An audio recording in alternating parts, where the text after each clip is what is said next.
Kundali Bhagya serial शुरू से ही लोगों द्वारा बहुत पसंद किया जाने वाला शो है। इस शो की पूरी कहानी प्रीता और करण के इर्द गिर्द घूमती है।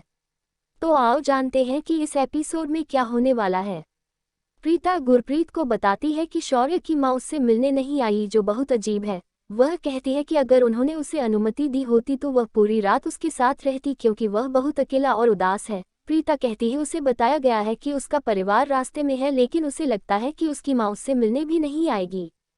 प्रीता कहती है कि उसे यह सोचकर रोना आ रहा है कि वह वहाँ बैठा है, क्योंकि वह बहुत अकेला और उदास महसूस कर रहा है। वह आगे कहती है कि जो लोग कहते हैं कि उन्हें किसी की ज़रूरत नहीं है, उन्हें वास्तव में उनके समर्थन की ज़रूरत है। उसे लगता है कि उसके परिवार को आना चाहिए और उसे समझाना चाहिए।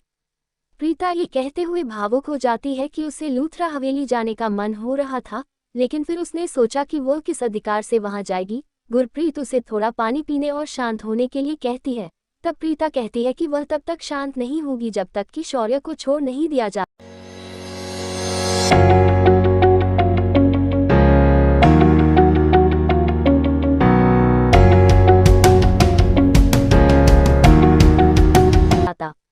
निधि गुस्से में करण के कमरे का दरवाजा खटखटा रही है। करण उससे पूछता है कि क्या हुआ। निधि करण से पूछती है कि तुम ये सब कब बंद करोगे। करण कहता है कि वह हमेशा उसे कहूंगा। फिर निधि कहती है कि उसे प्रीता का नाम लेना बंद कर देना चाहिए। करण निधि से पूछता है कि उसे प्रीता नाम लेना क्यों बंद कर देना चाहिए, क्योंकि वो मेरे साथ नहीं है मगर वो अभी जिंदा है। पर तुम इतनी क्यों परेशान हो। निधि जवाब देती है क्योंकि उसे चोट लगती है। निधि करण से पूछती है कि वह हमेशा उसकी तुलना प्रीता से क्यों करता है, जबकि मैंने तुम्हारे परिवार के लिए सब कुछ किया और यहाँ तक कि शौर्य को बड़ा भी किया, लेकिन फिर भी कोई मुझसे खुश नहीं है। करण जवाब देता है कि वह उसे वह नहीं दे सकता जो वह उम्मीद करती है, क्योंकि वह केवल प्रीता से प्यार करता है और किसी और के बारे में नहीं सोच सकता। निधि पूछती है कि वह क्या करती है। वह उसकी आंखों में देखता है। करण निराश हो जाता है और उससे रुकने का अनुरोध करता है। निधि कहती है कि उसने सोचा था कि किसी ना किसी दिन तुम्हें मुझसे प्यार हो जाएगा, लेकिन करण उससे मना कर देते हैं क्योंकि वह इस बारे में बात नहीं करना चाहता। निधि चिल्लाती है और कहती है कि वह जो चाहे कर सकता है, लेकिन वह जाकर शौर्य को बताएगी कि उसके पिता उसके लिए कुछ नहीं करेंगे। निधि कहती है मैं शौर्य से मिलना चाहती हूँ। करण कहता है कि तुम जो चाहो वो कर सकती हो। निधि यह कहकर चली जाती है कि वह उसके लिए खाना लेकर जाएगी और उसे मना लेगी। करण गुस्से में है। राजवीर गुंडों से बचकर भाग रहा है जो उसे पकड़ लेते हैं, लेकिन राजवीर उन्हें धक्का देकर भाग जाता है। पालकी राजवीर को बुलाती है। राजवीर पूछता है कि वह यहाँ क्या कर रही है। राजवीर उसे भागने के लिए कहता है, लेकिन पलकी ने जवाब दिया कि वह उसके बिना नहीं जाएगी। राजवीर और पालकी भागने की कोशिश करते हैं, लेकिन रमन उन पर बंदूक तान देता है और अपने आदमियों को उन दोनों को बांधने को कहता है। राजवीर और पालकी चिंतित हैं। निधि जेल पहुंचती है जब शौर्य पूछता है कि वह इतनी जल्दी कैसे आ गई। निधि जवाब देती है कि वह उसके पिता को भी लाना चाहती थी, लेकिन शौर्य उसे वापस जाने के लिए कहता है। निधि पूछती है कि वह क्या कह रहा है। शौर्य जवाब देता है कि वह जानता है कि वे सभी उससे प्यार नहीं करते हैं, इसलिए उन्हें यहाँ से चले जाना चाहिए। मेरी नकली चिंता करना बंद करो। निधि ने शौर्य को चुप रहने और कुछ खाने के लिए कहा, लेकिन शौर्य ने जवाब दिया कि राजवीर की मासी आई थी और उसे अपने हाथों से खाना खिलाया। निधि यह सुनकर हैरान हो गई कि शौर्य का प्रीता से दूर रहना चाहिए, क्योंकि उसने एक गलती की है, इसलिए उसके पिता को उससे नाराज होने का पूरा अधिकार है। शौर्य पूछता है कि उसके पिता ने उसके लिए क्या किया है, जब निधि जवाब देती है कि वह उसकी माँ है और उसे झूठ नहीं बोलना चाहिए। शौर्य उससे जाने को करता है क्योंकि वह उससे बात नहीं करना चाहता है। शौर्य कहता है कि वह सोचती है कि मैं दोषी हूँ, इसलिए उन लोगों से बात नहीं करना चाहता जो उसे नहीं जानते हैं। निधि पूछती है कि उसके अलावा उसे कौन जानता है। शौर्य कहता है राजवीर की मासी, जिसे सुनकर निधि चिंतित हो जाती है और चली जाती है। प्रीता वास्तव में चिंतित है। फिर गुरप्रीत उसे आराम करने के लिए कहती है। प्रीता कहती है कि वह बहुत तनाव महसूस कर रही है।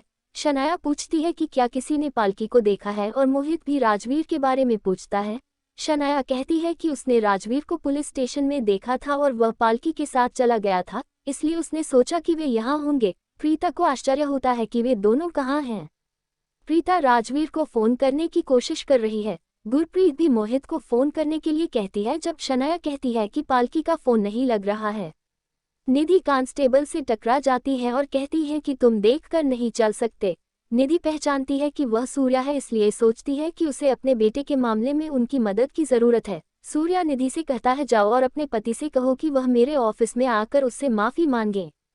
राजवीर और पालकी को कुर्सी से बांध दिया है। रमन कहता है कि उसे कोई मतलब नहीं है, फिर भी तुम मेरा पीछा क्यों कर रहे हो। रमन कहता है कि मैं आपसे दूर रहना चाहता हूँ। रमन बताता है कि वह बहुत बुरा है, बहुत बुरे काम करता है, लेकिन वे ये क्यों नहीं समझते कि वह कोई समस्या नहीं चाहता। वह अपने आदमियों को उन पर नजर रखने के लिए कहता है। जब सभी लोग चले जाते हैं तो राजवीर और पालकी चुपचाप बैठे रहते हैं, इसलिए राजवीर और पालकी रस्सियों से छूटने की कोशिश करते हैं। पालकी रस्सी खोलने में सफल हो जाती है और फिर अपने पैरों से रस्सियां खोल देती है। जब वे लोग वापस आ रहे होते हैं तो राजवीर पलकी से अपने हाथ खोलने के लिए कहता है। राजवीर गुंडे को दूर धकेल देता है, लेकिन वह अपने आदमियों को बुलाता है और कहता है कि वे भाग रहे हैं। करण रसोई के पास से गुजरते हुए देखता है कि उसकी माँ रो रही है, लेकिन वह चला जाता है। उसके पास नहीं आना चाहिए। करण पूछता है कि वह क्या कह रही है, क्योंकि वह जानता है कि वह तनाव में है। राखी पूछती है कि वह मामले को क्यों नहीं सुलझाता है और उससे शौर्य को वापस लाने की विनती करती है, तो करण कहता है कि वह शौर्य को संभाल नहीं सकता और यह अंतिम है। निधि यह कहते हुए प्रवेश करती है कि करण को कुछ नहीं करना चाहिए, लेकिन कम से कम उसे वापस तो लाना चाहिए। निधि बताती है कि वह जानती है कि वह बहुत गुस्से में है, लेकिन क्या करण को पता है कि इंस्पेक्टर बहुत बुरा है। राखी पूछती है कि वह कैसे जानती है। निधि कहती है कि क्या करण को यश याद है जो उनके ऑफिस में काम करता था। करण पूछता है कि वह उस लड़के को कैसे भूल सकता है जिसने मुझे धोखा दिया था। करण पूछता है कि इसका शौर्य के मामले से क्या लेना देना है। निधि पूछती है कि क्या उसे याद है कि यश के पिता उन्हें फोन करके करण से अपने बेटे को जेल न भेजने का अनुरोध कर रहे थे। निधि से पूछने पर करण को एहसास होता है कि वह कह रही है कि यश इंस्पेक्टर का बेटा है।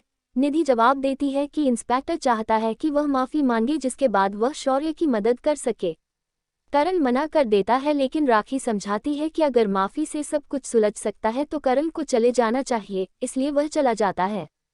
राखी महेश से कहती है कि वह शौर्य को लेकर बहुत चिंतित है, लेकिन महेश आश्वासन देता है कि उसने ही शौर्य की जिम्मेदारी ली है और सब कुछ संभाल लेगा। राजवीर और पालकी भाग रहे हैं जबकि गुंडे उनका पीछा कर रहे हैं। वे रमन को भी बताते हैं जो उन दोनों को रोकने के लिए आता है, लेकिन वे गुंडों को कमरे में बंद करके भागने में सफल हो जाते हैं। मोहित और प्रीता दोनों राजवीर और पालकी का फोन ट्राई करते हैं। प्रीता कहती है कि मुझे लगता है कि वो इस समस्या का समाधान ढूंढने में लगे हैं। प्रीता मोहित के साथ जाने के लिए सहमत हो जाती है और यहाँ तक कि शनाया भी कहती है कि उसे घर में रहना चाहिए, उसके ससुराल वालों के यहाँ। गुरप्रीत प्रीता को वहां जाने से रोकती है और कहती है कि उन्हें लग सकता है कि वे सिर्फ उन्हें परेशान करने की कोशिश कर रहे हैं। प्रीता सोचती है कि वह यहाँ नहीं बैठ सकती और उसे फिर से पुलिस स्टेशन जाना चाहिए, क्योंकि क्या होगा अगर राजवीर वहां वापस आ गया है और वह शौर्य से मिल सकती है, लेकिन गुरप्रीत का कहना है कि वे उसे शौर्य से दोबारा नहीं मिलने देंगे, इसलिए प्रीता सोचती है कि वह कम से कम इंस्पेक्टर से बात कर सकती है। राजवीर और पालकी भाग रहे हैं जबकि गुंडे उसका पीछा कर रहे हैं, लेकिन तभी पालकी गिर जाती है, इसलिए राजवीर उसकी मदद करने के लिए आता है। हालांकि वह उसे भागने के लिए कहती है। फिर रमन उन दोनों पर बंदूक तान देता है और कहता है कि वह उन्हें दौड़ना सिखाएगा, इसलिए उन्हें वापस अंदर ले जाता है। इंस्पेक्टर किसी से कहता है कि वह दूसरे इंस्पेक्टर के आने के बाद वापस आएगा। कांस्टेबल बताता है कि शौर्य किसी और को सोने नहीं दे रहा है। इंस्पेक्टर जवाब देता है कि वे सभी अपराधी हैं। कांस्टेबल एक प्रश्न पूछने की अनुमति मांगता है। सूर्या उसे बैठने को कहता है जब वह पूछता है कि उसकी करण लूथरा के साथ क्या दुश्मनी है, जैसा कि उसके व्यवहार से देखा जा सकता है। इंस्पेक्टर सूर्या का कहता है कि उनका बेटा करण लूथरा की कंपनी में काम करता था और उसने गलती की है, लेकिन वह अभी बच्चा है और उसे माफ किया जा सकता है। उन्होंने करण लूथरा से विनती की कि वह उनके बेटे को जेल न भेजे, लेकिन वह नहीं माने। इंस्पेक्टर वह गुस्से में है।